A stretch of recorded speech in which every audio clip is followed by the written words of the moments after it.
మొన్న ఫ్రైడే రోజు నిఫ్టీ అనేది చాలా స్ట్రాంగ్గా పైకి వెళ్ళింది అండ్ వన్ వే డైరెక్షన్లో వెళ్ళడం కూడా మనం చూసాం. అదేవిధంగా నిఫ్టీ చూసుకున్నట్టయితే కొంత రికవరీ కనిపించింది. హెచ్డిఎఫ్సి బ్యాంక్లో కూడా డైలీ టైం ఫ్రేమ్లో మంచి స్ట్రాంగ్ బుల్లిష్ క్యాండిల్ ఫార్మేషన్ జరిగింది. ఓవరాల్గా నెక్స్ట్ మనకి based on the head and shoulder pattern చూసుకుంటే దగ్గర 3000 పాయింట్లు అనేది పెరగాల్సి ఉంది. Okay, anyhow important crucial levels అనేవి ఇక్కడ కనిపిస్తూ ఉన్నాయి. సో ప్రస్తుతం ఏంటంటే మనకి ఈ యొక్క ట్రెండ్ లైన్ అనేది స్ట్రాంగ్ రెసిస్టెన్స్ లాగా ఉండే అవకాశం ఉంది. అట్ ద సేమ్ టైం ఏంటంటే ఈ ప్రీవియస్ హై దగ్గర మనం రెసిస్టెన్స్ అనేది మార్క్ చేసుకుంటే కూడా ఈ పర్టికులర్ లెవెల్ అనేది మనకి రెసిస్టెన్స్ లాగా ఉండే అవకాశం ఉంది. ప్రస్తుతానికి ఏంటంటే మనకి అప్ సైడ్ రెసిస్టెన్స్ అని ఎందుకు అనుకుంటున్నామంటే ఈ యొక్క పర్టికులర్ ఆరెంజ్ కలర్ లైన్ అనేది ట్రెండ్ లైన్ లాగా ఉంది. ఇక్కడ మనం కలుపుతూ ఈ 2 పాయింట్స్ని డ్రా చేసుకున్నట్టయితే థర్డ్ పాయింట్ అనేది రావడం జరిగింది. సో ఈ యొక్క పాయింట్ దగ్గర మనకి 19,020, 30 లెవెల్స్ అనుకున్నాం రఫ్గా. ఓకే, ఎనీహౌ మార్కెట్ స్ట్రక్చర్ మనం చూసుకున్నట్టయితే ఈ యొక్క 15,600 దగ్గర మనకి 160, 170 దగ్గర సపోర్ట్ తీసుకొని అక్కడ నుంచి మార్కెట్ పైకి వెళ్ళడం జరిగింది. మళ్ళీ రిట్రేస్మెంట్ అనేది తీసుకుంది. మార్కెట్ ఎప్పుడు కూడా సింగిల్ డైరెక్షన్లో వెళ్ళలేదు కాబట్టి రిట్రేస్మెంట్ తీసుకుంది.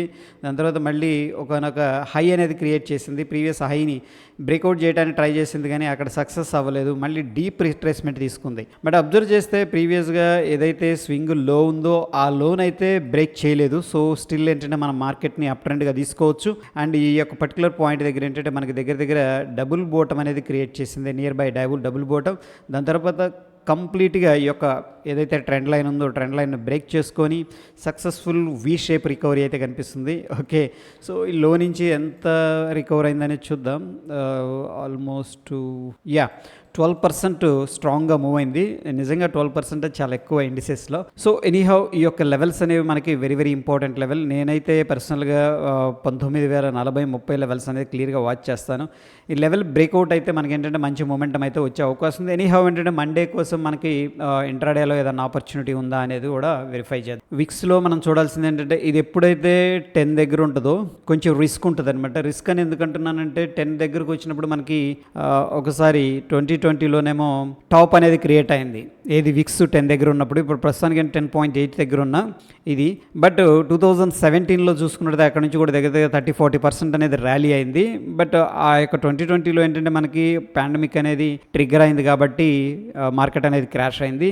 బట్ ఈ సమయంలో ఏంటంటే ఎటువంటి నెగిటివ్ పరిణామాలు అయితే మనకేం కనిపించట్లేదు కాబట్టి మార్కెట్ అనేది స్టిల్ మొమెంటంలో ఉండే అవకాశం ఉంది. ఎప్పుడైతే ఈ యొక్క విక్స్ అనేది 12 లోపు ఉంటుందో 12 లోపు మనకేంటంటే స్టిల్ బుల్లిష్ ప్లే అనేది మనం తీసుకోవచ్చు. అండ్ మోరోవర్ ఈ యొక్క క్యాండిల్ అనేది నేను అప్డేట్ చేశాను. చూడండి, ఇక్కడ ఇది స్ట్రాంగ్ క్యాండిల్ అనమాట. మనకి ఆల్మోస్ట్ నిఫ్టీలో చూసుకున్నట్టయితే 3 టైమ్స్ అనేది రెసిస్టెన్స్ లెవెల్ అనేది ఫార్మేషన్ జరిగింది ఇక్కడ ఈ యొక్క హారిజంటల్ లెవెల్. సో ఇది థర్డ్ అటెంప్ట్ అనుకోవచ్చు. Strong bullish candle gap up జరిగిన తర్వాత గ్యాప్ని యాక్సెప్ట్ చేసినప్పుడు ఏంటంటే మనం లాంగ్ అనేది తీసుకోవచ్చు. లోవర్ టైం ఫ్రేమ్లో ఒకసారి చూపిస్తాను అది కూడా. ఆ పాయింట్ తర్వాత ఏంటంటే 3 అవర్స్ కన్సోలిడేషన్ జరిగింది. 3 అవర్స్ కన్సోలిడేషన్ జరిగిన తర్వాత మార్కెట్ ఎడ్ డైరెక్షన్ తీసుకుంటుందో మనకు తెలియదు.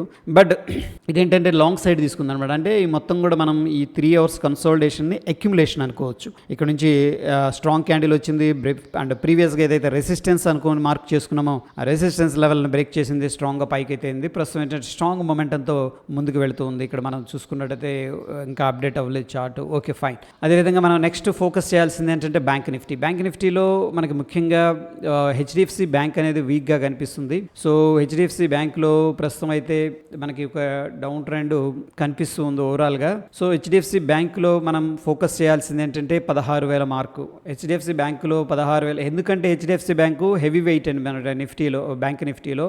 సో దీని గురించి మనం ఏంటంటే ఒకసారి చూద్దాం. ఈ యొక్క 16,000 లెవెల్ అనేది క్రాస్ ఓవర్ జరిగిందంటే సక్సెస్ఫుల్గా.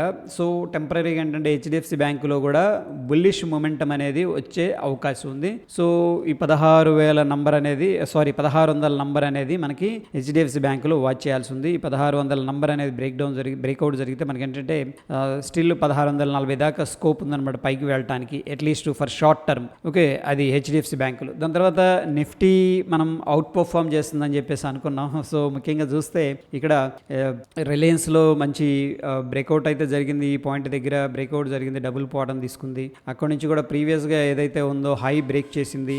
అండ్ ఇది ఒక ఇంపల్స్ మూవ్ అనమాట. ఇంపల్స్ మూవ్లో మళ్ళీ రిట్రేస్మెంట్ తీసుకుంది, హైర్ హైస్ ఫార్మేషన్ చేస్తుంది, ప్రీవియస్ స్ట్రక్చరల్గా బ్రేక్అవుట్ అయితే చేస్తుంది. ఓవరాల్గా మనం చూసుకున్నట్టయితే ఒక రిలయన్స్ ఇండస్ట్రీస్లో స్ట్రాంగ్ అప్ మూవ్ అనేది కనిపిస్తుంది. సో డెఫినెట్గా ఏంటంటే ఈ అప్ మూవ్ అనేది నిఫ్టీకి పాజిటివ్గా హెల్ప్ చేసే అవకాశం ఉంది. Okay, so based on the levels ఏంటంటే ఈ లెవెల్స్ అనేది వాచ్ చేద్దాం. అండ్ మోర్ ఓవర్ ఏంటంటే మనకి ఇంట్రాడేలో లెవెల్స్ అనేది తీసుకుందాం. సో ప్రస్తుతానికి ఏంటంటే మనకి బుల్లిష్ సైడ్ మొమెంటం అనేది వచ్చింది చూడండి. ఎస్పెషల్లీ స్ట్రాంగ్ క్యాండిల్ వచ్చిన తర్వాత మనం అబ్జర్వ్ చేస్తే ఈ పర్టికులర్ క్యాండిల్ అనేది అబ్జర్వ్ చేస్తే ఇక స్ట్రాంగ్ క్యాండిల్ వచ్చిన తర్వాత కొద్దిగా గ్యాప్ అప్ అయింది, స్ట్రాంగ్ క్యాండిల్ వచ్చిన తర్వాత గ్యాప్ అప్ అయింది. సో ఎవరైతే లాంగ్ హోల్డ్ చేస్తారో డెఫినెట్గా ఏంటంటే వాళ్ళకి ప్రాఫిట్ వచ్చి ఉంటుంది. ఈ యొక్క స్ట్రాంగ్ క్యాండిల్ తర్వాత గ్యాప్ అప్ అయింది అండ్ స్ట్రాంగ్ క్యాండిల్ తర్వాత కొద్దిగా గ్యాప్ అప్ అయింది. స్టిల్ పాజిటివ్ అనమాట. ఎవరైతే లాంగ్ తీసుకుంటారో లేదు పుట్స్ సెల్ చేస్తారో వాళ్ళకి డెఫినెట్గా బెనిఫిట్. సో సేమ్ క్యాండిల్ అనేది మనకి కనిపిస్తుంది అనమాట. సో హైలో బై చేస్తున్నారంటే జనరల్గా ఏంటంటే మొమెంటమ్ క్యాండిల్ అది. ఇక్కడ చూడండి లాస్ట్ టైం హై క్రియేట్ అయినప్పుడు మొమెంటమ్ క్యాండిల్స్ అనేవి వచ్చినాయి. 1 2 3 4 వరుసగా 3-4 క్యాండిల్స్ స్ట్రాంగ్గా మొమెంట్ ఇచ్చి అక్కడ యూటర్న్ తీసుకోవడం జరిగింది. ఎనీహౌ ఏంటంటే మనం ఆల్ టైమ్ హై దగ్గరలో ఉన్నాము. హోప్ ఏంటంటే ఆల్ టైమ్ హైని అట్లీస్ట్ టచ్ చేయడానికైతే ప్రయత్నిస్తారు. సో దట్ అక్కడ సెల్లింగ్ని బట్టి మనకు మార్కెట్ అనేది అర్థమవుతుంది ఇది వీక్ మార్కెటా, సెల్లర్స్ ఎంత అగ్రెసివ్గా ఉన్నారు అని చెప్పేసి. ప్రస్తుతం అయితే మనకి స్టిల్ బులిష్ క్యాండిల్ ఉంది కాబట్టి నేనైతే పాజిటివ్గా ఉన్నాను. అండ్ ఈ యొక్క లెవెల్స్ వాచ్ చేద్దాం.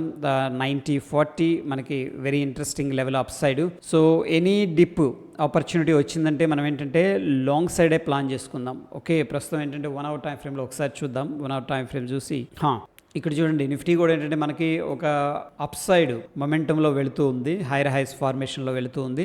అండ్ ప్రీవియస్గా ఏదైతే మనం రెసిస్టెన్స్ లెవెల్ అనుకున్నామో ఈ పర్టికులర్ లెవెల్ కూడా బ్రేక్అవుట్ అయింది సక్సెస్ఫుల్గా. సో ప్రస్తుతం ఏంటంటే బ్రేక్అవుట్ అయింది కాబట్టి మనకి as per the breakout at least ఏంటంటే ఈ యొక్క టార్గెట్ అనేది ఇవ్వగలగాలి 200 పాయింట్స్. సో ఆల్రెడీ బ్రేక్అవుట్ దగ్గర నుంచి క్యాలిక్యులేట్ చేద్దాం బేస్డ్ ఆన్ ద ఈ ప్యాటర్న్ అనమాట. 200 పాయింట్స్ మన దగ్గర ఈ యొక్క ట్రెండ్ లైన్ అయితే సజెస్ట్ చేస్తూ ఉంది నెక్స్ట్ ఇమీడియట్ టార్గెట్ కోసం. నెక్స్ట్ ఇమీడియట్ టార్గెట్ కోసం. సో అట్లీస్ట్ ఏంటంటే 1920 1930 అనేది మనం ఇమీడియట్గా టార్గెట్ అనేది చూడొచ్చు అప్ సైడ్. ఒకవేళ ఈ లెవెల్ కన్నా సక్సెస్ఫుల్గా బ్రేక్అవుట్ అయిందంటే ఇంకా మనకి స్ట్రాంగ్ మొమెంటం మార్కెట్లో వచ్చే అవకాశం ఉంది. అండ్ మోర్ ఓవర్ ఏంటంటే ఈ యొక్క పర్టికులర్ ప్యాటర్న్ మనం ఆర్ఈసీలో కూడా కనిపించినట్టుంది కదా. ఆర్ఈసీలో మనం చూసాం, ఆర్ఈసీలో సక్సెస్ఫుల్గా ఇక్కడ కొద్దిగా డోజీ ఫార్మేషన్ జరిగింది ఆర్ఈసీలో. దాని తర్వాత బ్రేక్అవుట్ అయింది సక్సెస్ఫుల్గా, అక్కడ నుంచి కూడా మూవ్ అయింది. అండ్ మోర్ ఓవర్ ఏంటంటే మనకి ఈ యొక్క హెడ్ అండ్ షోల్డర్ ప్యాటర్న్ లాగా అనిపిస్తుంది. ఇక్కడ చూస్తే మనకి ఇది లెఫ్ట్ సైడ్ షోల్డరు, దాని తర్వాత ఇది వచ్చేసరికి హెడ్ అండ్ ఇది వచ్చేసరికి రైట్ సైడ్ షోల్డర్ లాగా ఉందండి. ఇది షోల్డరు, ఇది హెడ్, ఇది షోల్డర్ లాగా కనిపిస్తుంది. నెక్ లైన్ అనేది very very important friends. Okay, bigger పిక్చర్లో నెక్ లైన్ అనేది బ్రేక్అవుట్ జరిగితే డెఫినెట్గా ఏంటంటే మనకి స్ట్రాంగ్ మూమెంటం అనేది అప్ సైడ్ వచ్చే అవకాశం. ప్రస్తుతానికి ఏంటంటే మనం బుల్లిష్ వ్యూతో వెళ్దాం అండ్ ఒకసారి ఇవన్నీ డిలీట్ చేసి 15 minutes టైం ఫ్రేమ్లో డిగ్ అవుదాం. సో పర్సనల్గా బయింగ్ చేయాల్సిన లెవెల్స్ ఈ జోన్లో కానీ వచ్చింది అనుకోండి పొరపాటున మార్కెట్ అనేది, ఇది కన్సోలిడేషన్ ప్రీవియస్ కన్సోలిడేషన్ నుంచి బ్రేక్అవుట్ అయింది. ఒకవేళ మార్కెట్ అనేది ఇక్కడికి వస్తే కన్నా ఈ లో బ్రేక్ అవునంతకాలం ఇక్కడ క్లోజింగ్ ఇవ్వలేదు అనుకోండి, దెన్ ఏంటంటే స్టిల్ లాంగ్ తీసుకోవచ్చు. ఎందుకంటే ఇది వెరీ ఇంపల్సివ్ మూవ్. ఒకవేళ రిట్రేస్మెంట్ అగ్రెసివ్గా వచ్చిన మళ్ళీ మార్కెట్ అనేది బౌన్స్ అయ్యేది. సో క్రూషియల్ లెవెల్ ఏంటంటే ఈ పాయింట్లో ఇంట్రాడే కోసం 18,745 అనేది క్రూషియల్ లెవెల్ అనమాట. ఈ లెవెల్ బ్రేక్ డౌన్ జరిగిందంటే దెన్ ఏంటంటే మనం అగైన్ ఏంటంటే ప్రీవియస్గా ఏదైతే స్ట్రక్చరల్ సపోర్ట్ ఉందో ఈ స్ట్రక్చరల్ సపోర్ట్ అనేది నెక్స్ట్ మనకుండే ఇంపార్టెంట్ లెవెల్. అండ్ మోరోవర్ ఏంటంటే మనం ఇంతకుముందు అనుకున్నాం గ్యాప్ అప్ అయినప్పుడు ఎలా ట్రేడ్ తీసుకోవాలి అని చెప్పేసి. సో గ్యాప్ని యాక్సెప్ట్ చేసింది అనుకోండి. ఈ కేసులో చూడండి గ్యాప్ అప్ అయింది, యాక్సెప్ట్ చేసింది. ఎక్కడ కూడా సెల్లింగ్ ప్రెషర్ లేదు. ఈ కేసులో మనం ఏంటంటే కాల్స్ అనేది బై చేసుకోవచ్చు. ఓకే, ఈ కేసులో కూడా గ్యాప్ జరిగింది నిన్న. ఓకే, గ్యాప్ జరిగిన తర్వాత ఏంటంటే గ్యాప్ని యాక్సెప్ట్ చేసింది. సేమ్ క్యాండిల్ అబ్జర్వ్ చేస్తే సో గ్యాప్ని యాక్సెప్ట్ చేసింది. ఎక్కడ కూడా ఇండిసిషన్ క్యాండిల్ కానీ సెల్లింగ్ క్యాండిల్ కానీ కనిపించలేదు కాబట్టి మనకి మొమెంటం ఉండే అవకాశం ఉంది. ఓకే, ఎనీహౌ ఏంటంటే పర్టికులర్గా ఇంట్రాడే కోసం ఈ యొక్క లెవెల్స్ అనేది వాచ్ చేద్దాం. విత్ ఇన్ ద జోన్ కానీ వస్తే లాంగ్ సైడ్ అనేది తీసుకుందాం. అండ్ మోరోవర్ ఏంటంటే ఈ యొక్క హై అనేది బ్రేక్అవుట్ అయితే కూడా మనం లాంగ్ సైడ్ అనేది ప్లాన్ చేసుకుందాం ఫ్రెండ్స్ మండే కోసం. Okay, that is all about Monday plan. Thank you.